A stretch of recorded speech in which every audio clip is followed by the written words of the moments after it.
Well, hello there and welcome to my kitchen. Today I'm going to be making a Thanksgiving dinner. It's late for me, maybe early for you if you're American.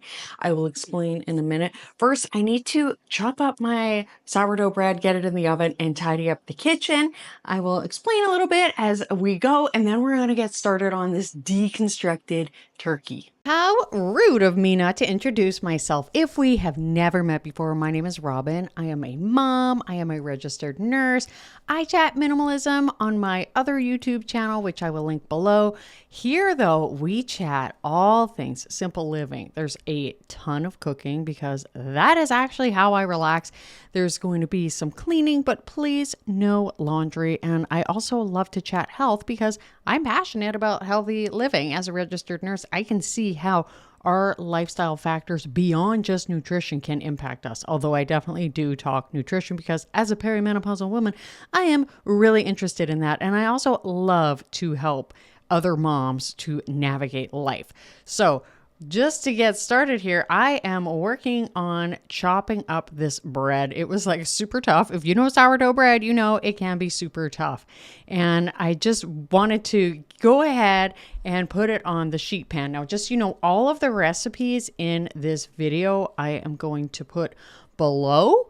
And what I did was I popped these in the oven just so that they could dry out. If I wanted to, I could have cut them up a couple of days before and let them dry out, but these were actually, this particular loaf was probably about 2 days old and it still was like super duper chewy. Actually, it probably would have been easier to cut it up had it not been so old. Maybe I should chop them up fresh next time and then let them dry. I think that's what I'll do. But of course, drying it in the oven works really well too. Now, if you have kids, you totally understand that the kitchen, even if you don't have kids, the kitchen just gets so messy so quick. And for me, I much prefer to work in a clean and tidy kitchen. Now, I probably make about half of the messes in here. I have a teenage son, my middle son. I have 3 sons, and my middle son loves to cook and he loves to bake, which I really want to encourage. But so often I'm just like, oh my gosh, where's this measuring cup? Where's this? Where's that? There's a mess. There's this, there's that. It's fine. And he does clean up after himself, but it's still, like when you're the main cook in the house, you kind of just know what food you have, what things are dirty, what things aren't dirty, and then looking for things. My kids, they empty the dishwasher, they put things away. I don't know where they are half of the time. So it can be a struggle sometimes, that's for sure. But I wanted to get this kitchen nice and clean before I got to the rest of it. And I will be honest, ever since I got AirPods and just listen to podcasts, listen to audiobooks. I even listen to YouTube because we just got YouTube Premium, so we can just go ahead and listen to it. It just makes doing everything so fun. Honestly, when I'm done anything, I'm like, what can I do now? Because I want to keep listening to whatever I'm listening to. So the kitchen is nice and clean and it's ready to start. I went ahead and pulled out the bread cubes. They were nice and dry, which was wonderful. And let's rewind to last night though. First thing that I do, this is my secret to getting my turkey cooked quickly and evenly, is that I take it apart. I just chop it up. It does help if you have poultry shears that are sharp, and my husband is going to help me with that later.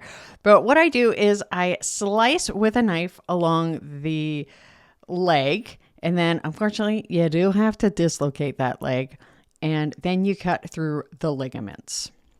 And after that, it's kind of the same thing with the wings. You do have to kind of pop them out and dislocate them, and then you can cut through the skin and cut through the ligaments and take it apart. It does seem a little bit gruesome, but this is why I like to buy Happy Meat. So I'm like, hey, they had a great life up until, a couple days ago. So anyway, I like to take the whole thing apart. Now, I don't do this all of the time, so remembering exactly which direction to move things, it can slow me down slightly, but it is so worth it to do this process. Now, what I also will do is I cut the backbone out and I save that for broth. And let me tell you, you are going to want to watch the video for next week because I make the most delicious broth. and Thanksgiving leftovers. So you don't want to miss it. You're probably going to want to make sure that you are subscribed. Are you subscribed yet? So once I do that, then I go ahead and I call in my husband to cut the breasts in half because I do not have the strength in my hands, nor do I have a sharp enough kitchen shear? So he came in and he helped me with that. And then what I like to do typically is to brine it. I did not brine this bird, I'm going to be honest with you. But what I did do, because I was running short on time the night before I did this. But what I know, I will put the brine recipe down below as well. But letting it brine, even just for a few hours, can make it so juicy. Although I'm going to tell you, this was a really juicy bird anyway, but it will make it so juicy. And it also, it's just so easy. But what I did was I popped the chicken pieces in a bag and just put them in the fridge outside for the night. Even if you don't brine, it's still going to be good. Like I said, this was a really, really delicious turkey. Back to Thanksgiving Day, I went to my front herb beds and went ahead and harvested some sage and some thyme and some rosemary. These are just wonderful things to keep accessible in the garden. And then I came inside and I chopped them up because I knew that this recipe, all of these recipes, rely heavily on these herbs. So I got those all chopped up. Now I left some of it on the board and some of it I went ahead and I grabbed some butter and I cut that up and then I just put it in a pan with a bunch of the herbs, and then that helps me with getting the turkey ready and with the dressing. So you'll see that in a minute. Now you let me know. I have to confess, I'm a little new to aprons. I mean, I've been wearing them for a few years, but I did not really grow up with anybody wearing aprons that much. They make such a difference. Oh my gosh, it makes so much sense that people would use aprons. It keeps your clothes clean. And for me, the biggest stains I get on my clothes would be like grease stains. So what I did was it was time to get my turkey parts dealt with. So I had to take them out of the bag, and I took the parts out and just dried them up and place them in the pan here. I was kind of juggling around like the spine and a couple of other parts, and I'm telling you, like, it made the absolute best broth. So it was like totally worth it. But drying off these parts and just like arranging them in the pans. So I knew I needed to use two pans because if you don't use two pans, they're going to be crowded. The air is not going to circulate as well. And this is not going to speed up nor help your turkey cook evenly. So you're going to want to put things in the pans and arrange them so that they are going to get maximum airflow and that they're not touching. I feel like when things like meat touches, then it seems to almost make it drier. Like I think it almost like wicks out some of the moisture, which is no good. And then all I did was I took just that delicious herby butter, which again, I will remind you is like rosemary and sage and thyme. And I did add some salt and pepper. And I just went and put it on the chicken breasts. And then I went over and I did them on the chicken thighs too. And I put some on my hands. I'm going to be honest with you. I am such a tactile person. I really don't like doing much with my hands other than like maybe working with dough, but not like a crazy sticky dough. But anyway, it's fine. So I was just like rubbing it all over these chicken breasts. And then I did the same with the thighs and just made sure everything was nice and happy in their pans. I also added just a bit of an extra drizzle of olive oil in, and then I went ahead and I popped it in the oven. Now I start at a hotter oven. I do it at about 425 for I think I was about 30 minutes because that really helps it to get a nice crisp skin. And then I do make sure I rotate my pans because if you don't rotate your pans, then you're not going to get like even cooking. And just, like the legs cook quicker than the breasts for me. Now to my garden and I grabbed some more carrots. This is one of the last things that I actually harvest is the carrots. In fact, I often leave some in the ground over the winter because until the ground fully freezes, which generally doesn't happen until January, it's not really a big deal. And even if it does, they're still fine. Just maybe the quality goes down a little bit, but they're actually really good the colder it gets up until like that point. And on Vancouver Island, it doesn't get like that cold usually until about January. So anyway, I brought some in, washed them, and then I started getting the potatoes ready. So I like to do two different kinds of potatoes. The first is just doing a mashed potato, and I use my Instant Pot. It's like a yummy, yummy garlic mashed potato, and you are going to love this recipe. A lot of the recipes, so I've had an Instant Pot since, I feel like it was like 2017 or 18 or something, like a really long time. And what I like to do is steam them. A lot of other people, they boil them in the Instant Pot, but I steam them in the Instant Pot. And I like to go ahead and add in a couple of whole cloves of garlic as well. And you steam them. You steam it all together. And then when you're done, I drain it, and then I add, you'll see in a bit, but I add like the other accoutrement, and it's a much easier and faster way to make mashed potatoes.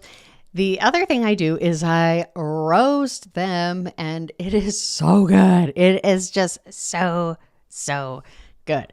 Obviously like cleaning the carrots from the garden, because I also cook them in the oven with the roasted potatoes, and you'll see how I do that. But of course, like I've got to give them a really good scrub. And there's something about cooking with things from the garden. And I'm going to be honest with you, like I didn't grow up with a garden, but and being where I live, there are a lot of limitations, but one thing I can grow is carrots. I can grow onions. I can grow celery, which is great because like a lot of this meal I have, and potatoes. I love growing potatoes, but I didn't have enough left for this, which was fine. I still have some in the ground too of those, but I really like to just enjoy them like on their own. But what I do is I had already peeled like a bunch of potatoes for the mashed potatoes, and then I peeled some for the roasted potatoes. So I went ahead and put those in a pot of water.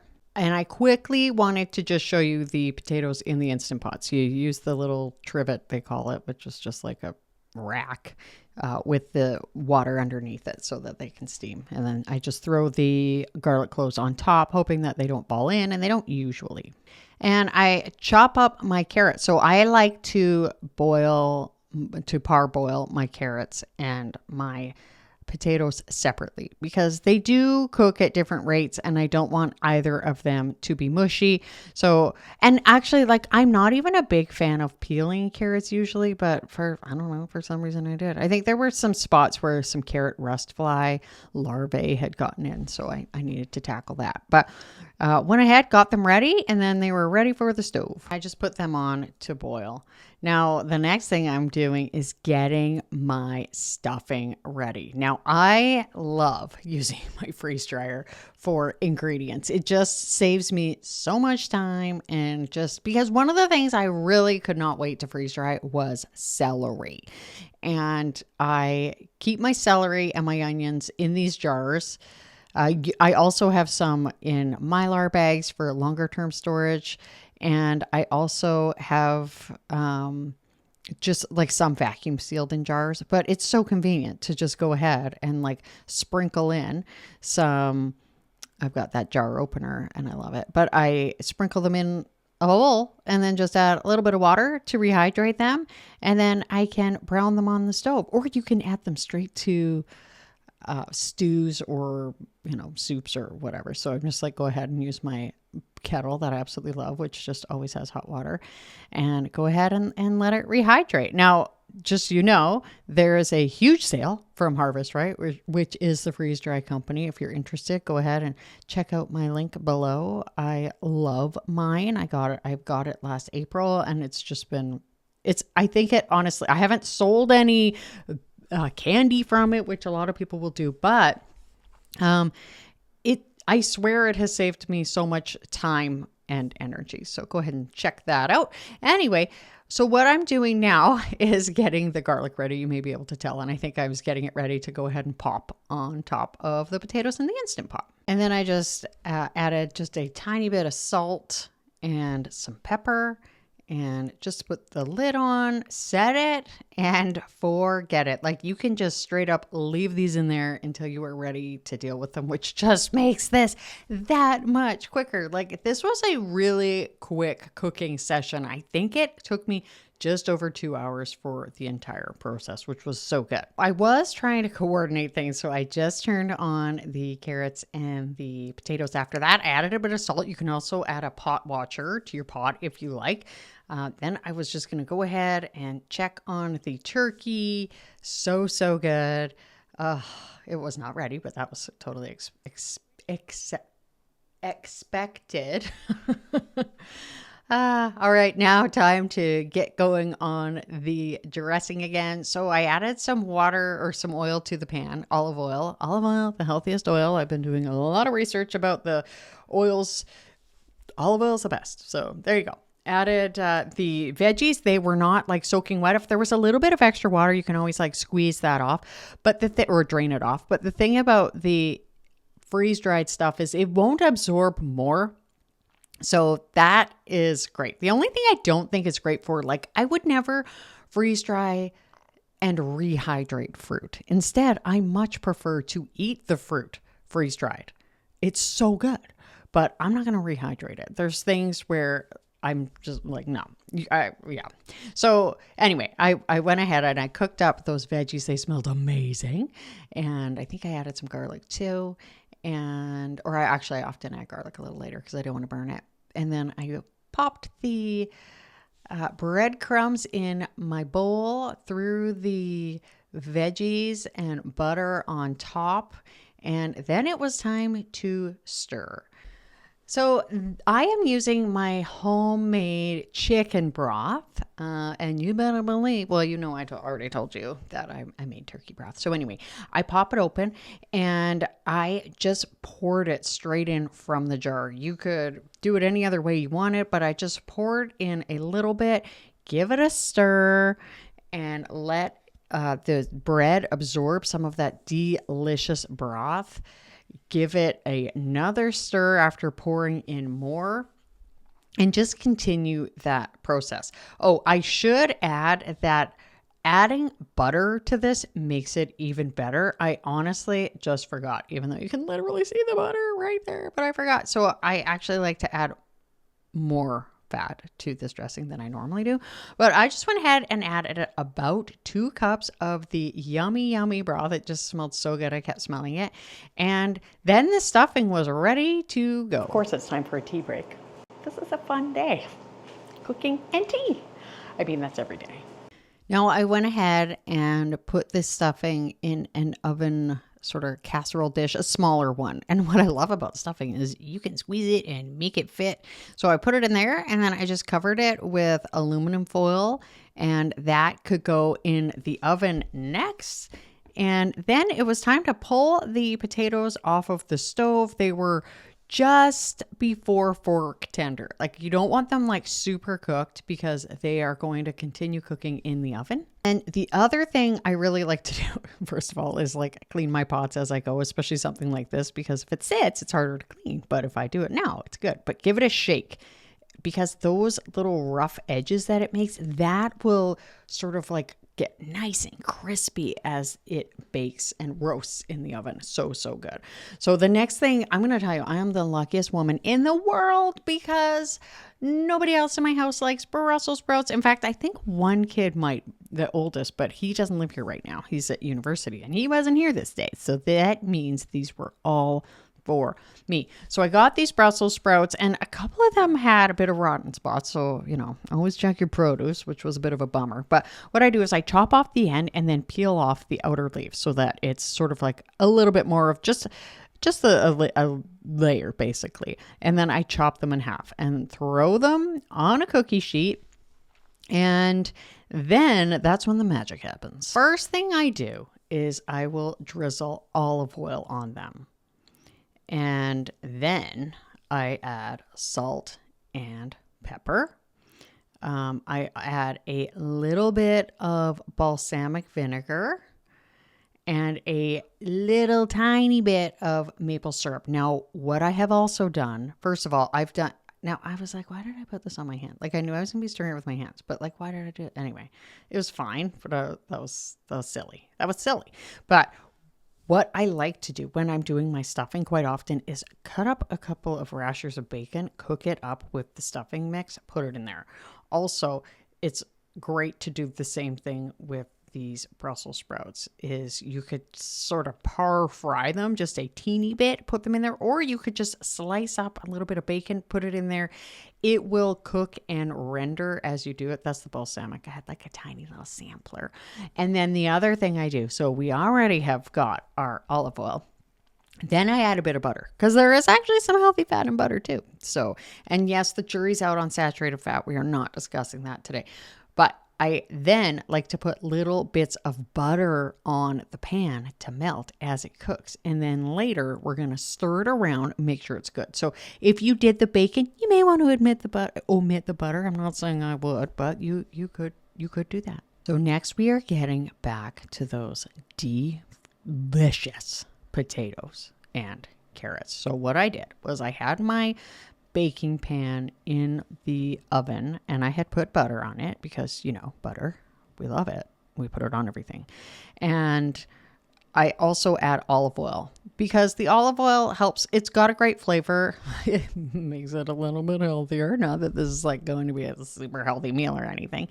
And then I put on the delicious potatoes and give them a stir around. And then I do the same with the carrots.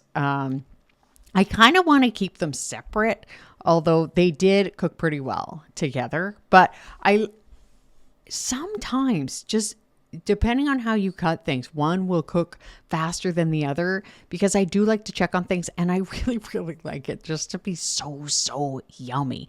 So I don't necessarily, like, I check it. That's what I'm saying. So, if you're using my method, you may be choosing to check on things a lot too, but it's so good. And then you go ahead and you pop it in the oven, and it's really handy to have a bit of a higher temperature for sure, because it just makes it so browned and so yummy. So it was time to take out the turkey, check the doneness of the breasts, and they needed more time, or one of them needed more time. So I put one on a pan to sit and then popped the other one back in there. So now it was time to deal with the yummy mashed potatoes. So all I did was like carefully take them out with the trivet, and it worked well. Put them in the colander. I could have done it differently. It's fine. And I just pulled those out, made sure I got the garlic out too, and poured out the rest of the water. Pop those potatoes right back in that pot. And then you just start mashing. You can do it however you want. I don't necessarily want it like crazy smooth, but I know some people, they will use a mixer. You do what you like. But I just like to mash them up. I add butter. I add a little bit of milk. And oh, they're so good. Like there's that little bit of garlic flavor and just that delicious mashed potato that truly is just there to hold the gravy, let's be honest. I was just so happy that this was coming together so well. Pulled out that last chicken breast, and that was done. And then I pulled out, or actually I had the stuffing in there. So I took off the top layer because I wanted it to get a little bit browned on top. Also, the legs were done, which was great. And it's really nice to just let your meat rest. If you chop into it right away, it's going to lose a lot of that moisture. Plus, you still have to make your gravy. So I went ahead and picked up the foil after taking the rack off and poured the drippings into a cup. And then I did the other ones into this little cup. And this cup is great for pouring off the fat, or to avoid too much of the extra fat. I mean, we want some of the fat, right? I made sure I gave my Brussels sprouts a turn. Don't they look good? Like they already look so good, don't they? Yum.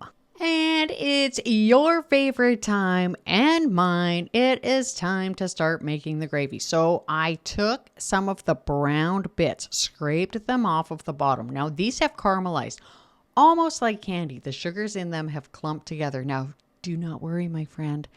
Something beautiful and magical is about to happen. So yes, I am sort of breaking it up with my funny little spoon spatula thing here. Then what I'm doing is I am gradually adding a little bit of the drippings after I have put the flour in. So I put a little bit of flour in. Again, the recipe will with all of the like exact measurements will be down below because I don't have them in my head right now. And I just like pour it out in there. And so that flavor, without that like extra centimeter of fat on the top there, is going to, like, this gravy was so darn good. And then what you do is you put in broth. So the rest of that broth that I had already made, my chicken broth, went and put that in. Oh my gosh, it was so good. And just give it a stir using the whisk. The whisk helps break it up so much. And it is, oh my gosh, it's so good. You are going to want to turn those potatoes and carrots as well. I often turn them a couple of times. Sometimes I even boost up the temperature because we're really, really trying to get some browning on them. And if you don't have that browning, you need to postpone dinner. I don't care who's coming. I don't care who's leaving. You need to have it so browned and yummy. So there's the gravy, nice and thick and yummy and ready. And I just want to show you all of the delicious food that I have here. So we have our deconstructed turkey, and it is, I took a bite, it is so good. I'm going to show you the rest in a minute. The Brussels sprouts are looking so good. The stuffing, sourdough stuffing, mwah. And my roasted veg, I just love roasted vegetables.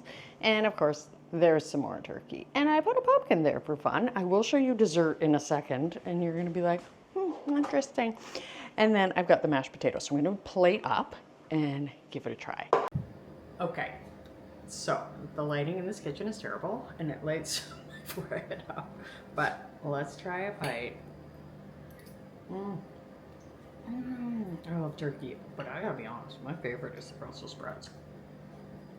Okay, I just finished my dinner, but I need to show you my dessert. So yesterday was Halloween, and you tell me if this is familiar, if any of these things are familiar to you, okay?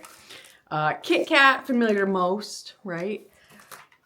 Smarties. These are Canadian Smarties, which are similar to M&Ms, but I would argue they are much better.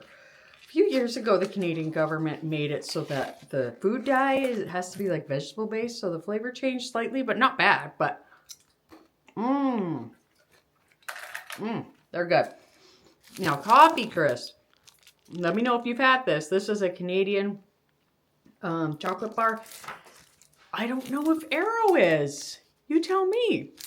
But this is my dessert. That was so delicious. This video you would probably love because that's actually where I'm doing a lot of the food preserving for some of the ingredients in the meal you just watched me make. Stay tidy and mighty. I hope something great happens for you today. Make sure that you're subscribed. Thank you so much for watching, and I'll see you next time.